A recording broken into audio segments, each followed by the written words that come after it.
So we're live? We're live. Okay, here we go. Good evening, friends.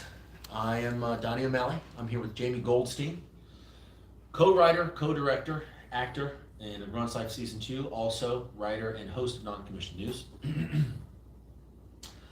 And we're here to talk about something that's near and dear to our hearts, and that is A Grunt's Life Season 2, Episode 9. I mean, we could talk about the whole season, but Episode 9 was... And reading the comments of Episode 9, they are some of the most gnarly, deep, meaningful, impactful comments that we have ever received in television shows for this community. And Jamie's response to watching the episode, look, he wrote a lot of 9, not all of 9. I mean, everything was a collaboration there, but a majority of 9. Acted in it, co-directed it, but when he watched it, he had a crazy reaction to it that I didn't even hear about until just a couple minutes ago, and I barely heard much at all. So now, Jamie, what I would love for you to share with the audience is what you felt when you saw the Simply put, everything. I felt so much, man. You know, if you've seen this episode, you know that there's a lot of emotional content between Lieutenant Murphy and Chaps, between Lieutenant Murphy and Bishop, between Bishop and Chaps. And look, everything in this show came from real life. You know, we wrote this from experience, and I mean, I had to dig myself into a hole that I spent years trying to get out of to write a lot of that.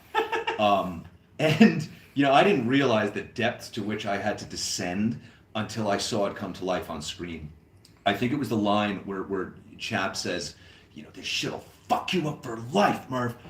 He said that, and I'm standing there. Now at the same time, I'm really excited. Like, I'm on my feet, like pacing, watching this, like, oh my God, I did this. But when he said that line, I literally just kind of... I don't think I've ever ugly cried that hard in my entire life. I swear lost to God. 6 friends in combat. Never ugly cried like that. I'm not even kidding. I'm 95% sure I would sound more masculine getting fucking pegged than I sounded watching this episode. Yeah, because when you're getting pegged, it's like, ah! At least I can grunt like a man. No, I'm speaking from experience. No, I mean, it was tough to watch. It was really tough to watch. I mean, almost as hard as it was to make, wouldn't you say? Mm-hmm. Yeah. I mean, I've watched it fucking 600 times, editing it. However, Finished product was different. it always is. Yeah. But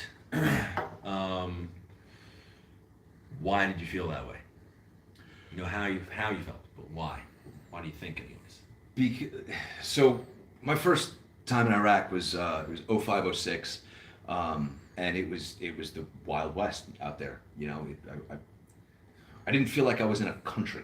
I didn't feel like I was operating in a nation. I felt like I was operating in a place with no rules and no human inhabitants, man. You know, the Army did a really bad job. Actually, they did a really great job convincing us that everyone over there was the enemy. And unfortunately, we did a really great job acting that way. That was how we behaved. That was how we conducted ourselves. That was how we conducted operations. Was that everyone that we met was an enemy and needed to be treated as such. And the damage that we did when we behaved like that, I mean, I can't tell you how often, you know, this came up, and let's talk about the war as well, that I can't even imagine how many times I created more enemies overseas just doing what I thought needed to be done, just doing what I thought was right. Like, yeah, we're the American heroes, we're the white knights, this is what we do. Like, no, you act like that to a population in a country that isn't yours, you're making enemies. And whether you knew it at the time, you're getting your buddies killed by doing that. And when the dialogue of episode 9 really dug into that, I mean, I found myself thinking about things that I didn't want to remember, that I wish I could undo. Obviously, you can't do that. And that was where a lot of the emoting came from. Mm-hmm. Yeah. Now that was that was written from out of not just our experiences, but a lot the experiences of others. Sure. Right? Yeah. I personally had a fortunate experience. I did not feel the same pains that a lot of guys have felt. You especially, you had a way more fucking brutal time than I did in combat. But we wrote that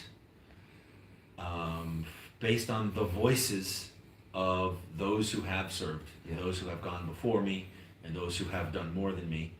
I've been hearing their voices for years. I started hearing their voices when I was a new lieutenant in 2nd Battalion, 5th Marines, when all the sergeants with drinking problems would, be drunk by fucking, 5 o'clock in the afternoon and start fucking telling shit in the company office. Yeah. And in the barracks room. And, I'd walk by and I was cool with, I tried to be cool with the younger guys, and sometimes I'd hear shit and it's just like, wow, this guy's really fucked up from that. And then coming out and starting River Warriors and talking to thousands of veterans, thousands. It's like, wow. And it's like, okay, well, if we are going to try and leave our world better than when we then left it, then it's like, at least for me, my thought is, why don't I combine the things that I know have been experienced by other warriors and put them into a story with a message that could prevent future warriors from making the same mistakes and feeling the same pains that many of our people felt and will feel forever. And that's one of the things that I think is really important to highlight about season 2 of A Grunt's Life is that that's exactly what it is. It highlights the shit that we went through, the worst things that we did, the worst things that we experienced. We're not celebrating that stuff. I mean, yes, it is a comedy. It's a war comedy. We did that on purpose. But it's not a celebration of atrocities. In a lot of cases, the script was a confession. It was like, get this out of me, man. Just purge this shit. Put it on the page and let other people act it out so I don't have to in my head every day. That's amazing. That's so brilliant. Glad you think so. Oh. But then, no, look, I say this seriously, though. The biggest criticism we get as writers on this project is like, what the fuck is wrong with you guys? You're celebrating this, celebrating that. Like, no, that's not the point. We're highlighting the mistakes that we made so that future generations of warfighters don't make that mistake. Mm-hmm. Yeah.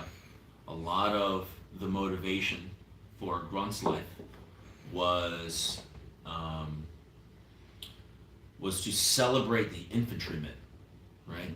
Like, the infantryman defends our nation, and which is a concept I think that isn't taken seriously enough. Like, there are a few things more important than defending the sovereignty of the United States of America. Like the creed says, man, we're the country's strength in war and our turn in peace. Mm-hmm. And it's a burden and a sacrifice that the infantrymen carry. And when we're thrown into an environment like a fucking counterinsurgency, which we should have fucking never been in, and that's part of the messaging is it like, hey, Uncle Sam, never do this again. Don't ever make this mistake again. You've already made the mistake a couple times. Never again. Yeah. But we also, at the same time, we want to celebrate the infantrymen and make sure that anyone who ever has an idea of defending their nation, that they're ecstatic to be a fucking American infantryman and go to the front lines and fight and kill whoever the fuck our government tells them to. Right? We cannot lose that. Because, despite the fact that, we don't like what happened in the last 20 years and all this shit that we're not happy with, that doesn't matter if somebody comes knocking on our doorsteps. It doesn't matter. We need infantrymen who are willing to fucking waste everyone who stands before them and threatens our sovereignty. That can't go away. So A Grunt's Life part of it is to serve future infantrymen. There are a lot of filmmakers who came out of Vietnam that made movies that made young people never want to join. And I'm like, well, I want to say what I want to say about Iraq and Afghanistan. I want my government to recognize their mistakes. I want everyone who served to feel like, yeah, we saw it was that fucking stupid too. Yeah. Like, man, I'm so glad these guys who made this saw it for as ridiculous as I saw it when I was living it, right? I wanted them to have that feeling like, oh, thank God they said it. They did it. But at the same time, I wanted them to feel proud of being an infantryman in the American military. And to my knowledge, no war or no military satire, war satire ever did that. Right? There may have been some moments, but not as a mission statement for the for the art piece, you know? Yeah. So that right there, celebrate the infantrymen, but then at the same time is to have a message to future infantrymen on how to be fucking good infantrymen and to be savage and aggressive and brutal when necessary, but to also be intentional. Yeah. And as long as you can do that, then you can go home and always be proud of your service. Part of the message is also, though, that it's like, it really doesn't matter who you are, what nation you're in, who you're fighting, you're gonna become a fucking animal. There is no way around it. Yeah. There's no way around it. So it's, at the same time, it's like, you're gonna be an animal, but don't go too far. Yeah. Don't go too fucking far with your animalistic intentions. It's okay to be an animal of war, but don't be a feral one. Like, don't go feral, man. Don't go that far off the reservation. You know, you still have a master, so to speak. Yeah. And you know, you got to follow the lawful orders. You got to do the right thing over there. Yeah. And it's like we acknowledge with the show that it is hard. Mm-hmm. It's hard. Yeah. To go fight a fucking war, exactly like the Geneva Conventions wrote. Like that's, like I don't think.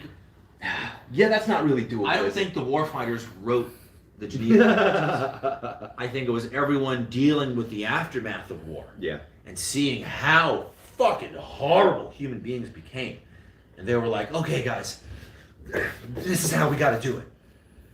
But then it's like, what we're saying is, it's hard to be like that when you've got people maiming you, using your friends' body parts as booby traps, and fucking, spitting in your face as soon as you walk away, and helping the enemy fucking kill you, and lying to your face constantly. Counterinsurgency's just got to stop. So anyways, these are all these things that we were saying, and it all comes to fucking fruition in episode 9. Right? All of this fucking wacky, fucking putting South Park to shame kind of comedy, right? The South Park creator, if they ever saw our shit, they'd be like, these guys are our heroes. Yeah. I'm certain. If they saw it, they're like, damn, they did everything we've been doing with cartoons with real fucking actors. Fuck! And, go ahead. I was just going to say, that being said, there's still time to catch up. See, episode 10 comes out, next Wednesday? In 1 week. In 1 week. You have time to binge 9 episodes. Binge that shit. All right? Get on the Vet TV app.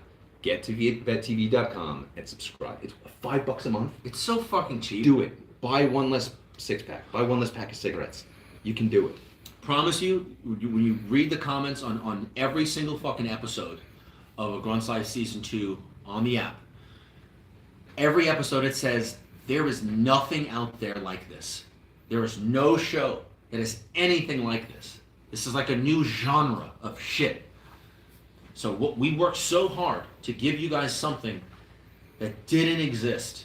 It's a style of filmmaking that fucking celebrates war, celebrates the infantrymen, but then at the same time acknowledges all the veterans who actually fought this war, shows how fucking stupid Afghanistan was.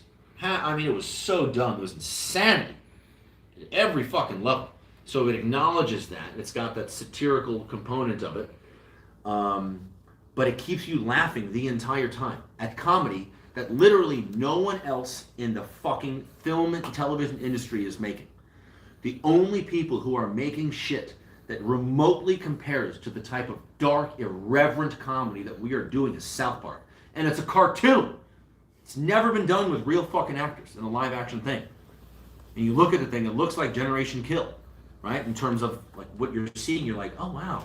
It's like part documentary, part Full Metal Jacket, Yeah. but it's like constantly has me hysterically laughing at fucked up shit.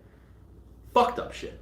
And the response in the comments, you look at the civilians in the comments, they're like, I'm not military, never served, but this is the funniest thing I've ever seen. And I understand my family that has served at this point. Yes, got so many of those. VetTV.com.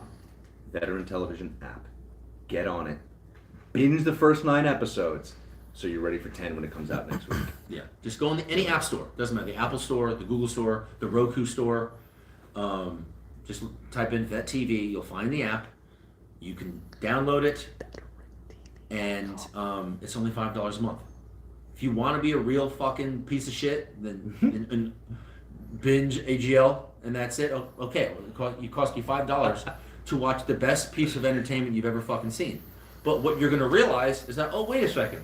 They've got like 35 other fucking television shows that are, not all, 90% are fucking dark, fucked up comedies about the military, kind of shit you can't get anywhere else. And then we also have some serious shit on there too, some really, really heavy stuff that that is important for a lot of combat veterans to watch, families of veterans to watch, because it helps them understand us. So we're balancing out all the comedy and showing you the dark, painful truth behind the comedy. We're presenting it to you in a serious way now, which we've never done. And then you watch it. Now we finally have a fucking news show, a news talk show. It's satirical, it's parody, it's presenting you military news in a way that you've never gotten before. You're only getting military news from like Military Times, military.com, Task and Purpose, We Are the Mighty. None of it has this kind of spin except Duffel Blog. But none of it is a television show. Actually, no. Nick Palmisano, Ranger Up, they've got something on YouTube that's pretty good, but non-commissioned news has a special flavor to it that's never been done. It's never been done. So we're trying to give our community all kinds of stuff that no one else is giving them, that makes us feel understood, that makes us grateful for our service, but that also gives us a healthy approach to the rest of our lives so that we can lead a happier life and not keep living in a fucking shitty past. So anyways, veterantv.com is the website. Go to the App Store on any of your devices and download the Vet TV app and check out our Grunt's Life Season 2, and make sure that you are by yourself when you're watching episode 9. Because you don't want to be around a bunch of other people and have to hold your emotions back should they come to you. Yeah. You want to just let that fucking shit flow. Don't watch that on the train on your commute home. No. Watch that by yourself. Thank you so much, guys. Appreciate you tuning in. Thanks for tuning in. Thanks for supporting a company that's trying to do good things for our community. Peace and love.